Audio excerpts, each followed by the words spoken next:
নারায়ণগঞ্জ জেলার সোনারগাঁয়ে অবস্থিত মোগরাপাড়া চৌরাস্তায় যে পরিমাণ জাম লাগছে, মানে 2 ঘন্টায় 3 ঘন্টায় শেষ হবে আমার মনে হয় না।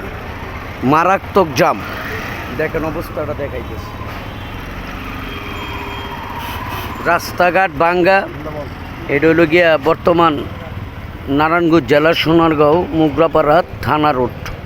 চৌরাস্তা থেকে থানায় যেতে হলে এই রাস্তা দিয়ে আপনাকে যেতে হবে।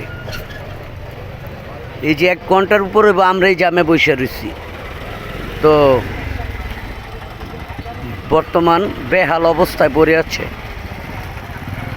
সকাল বাজে 11:30। এই অবস্থায় অনেকের চাকরিজীবী, অনেকে বিভিন্ন জায়গায় যাচ্ছেন কর্মস্থলে, কিন্তু প্রতিনিয়ত বৃষ্টি হলেই জাম তো প্রতিনিয়ত লেগেই থাকে। তারপরও আজকে একটু বেশি জাম লাগছে বৃষ্টির কারণে।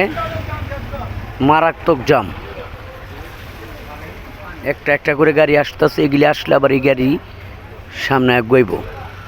তো আমার পেজের সাথে থাকবেন, লাইক কমেন্ট করে যাবেন। আমি দেখাইতেছি অবস্থা।